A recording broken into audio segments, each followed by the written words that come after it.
यदि भाव आया है और कर नहीं पाए तो आप मोक्ष के अधिकारी तो हो जाएंगे, लेकिन जगत के सर्वश्रेष्ठ पूज्य और पुण्यात्माओं में नहीं आएंगे।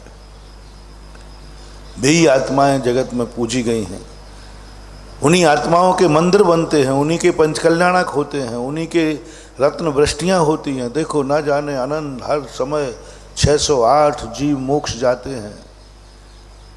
तद्भव मोक्षगामी जीव 608 6 महीने 8 समय में जाते हैं। किसी के जन्म पर ना तो प्रकृति ने कोई उत्साह दिखाया, न पब्लिक ने दिखाया।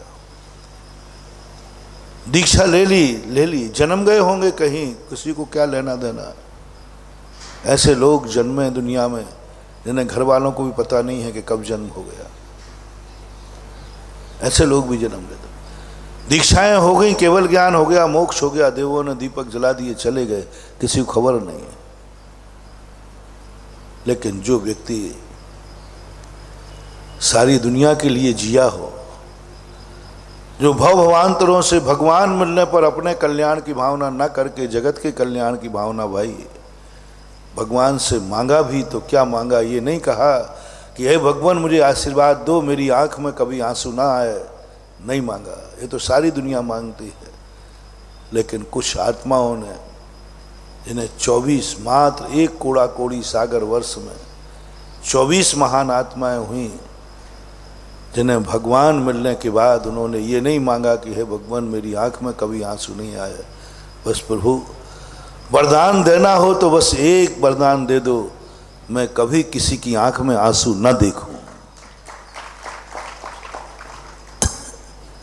मेरी आंख तो मुझे दिखेगी नहीं, इसलिए तो कोई सवाल ही नहीं, किसी की आंख में नहीं। उन्होंने ये कभी नहीं मांगा कि हे भगवान मैं संसार में रहूं तो संसार मुझे किसी भी प्रकार के दुख की कल्पना मेरे जीवन में कभी नहीं, भाव ही नहीं आया कि मेरे जीवन में कभी दुख नहीं आया। मांगा तो ये मांगा संसार में कोई मुझे दुखी दिखना नहीं चाहिए। कभी रोटी नहीं मांगी, सदा उन्होंने यही मांगा कि संसार में कोई व्यक्ति भूखा नहीं सोना चाहिए, है ना। जो कुछ भी मांग भगवान देख के दंग रह गए। अभी पूज्य आचार्य महाराज के पास देश के 2 नेता गए और दोनों नेता जाने के बाद आचार्य के पास लगभग 40-45 मिनट बैठे। देख के ताज्जुब कर गए कि एक इतना बड़ा साधु, एक इतना बड़ा साधु, एक जैन धर्म का जीवन जिसके प्राण है,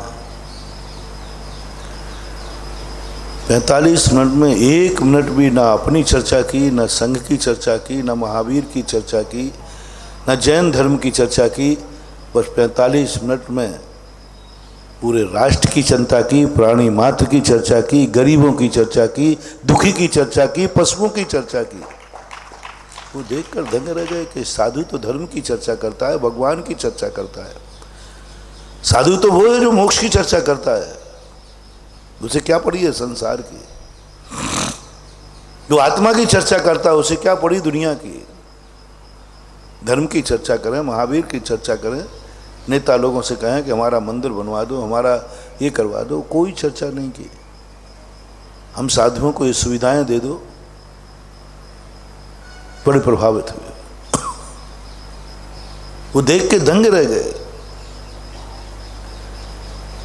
कि एक राजनेता जो चर्चाएं करता है, एक राजनेता जो सोचता है, वो धर्म नेता सोच रहा है। उन्होंने गर्व के साथ कहा, हमारे भारत का कभी नाश नहीं हो सकता जिस देश की चिंता साधु संत कर रहे हैं। भगवान जिस देश की चिंता कर रहा है उसकी नैया कभी डूब नहीं सकती। जिस देश की चिंता भगवान कर रहा हो, इतनी पवित्र आत्मा, इतनी शक्तिमान आत्मा, इतनी सर्वज्ञ आत्मा, हितोपदेशी आत्मा, यदि 1 मिनट को भी संसार के संबंध में विचार कर लेता है तो सारे संसार के दुख दूर हो जाते हैं। सारा संसार अपने आप में उनके प्रति ऋणी हो जाता है।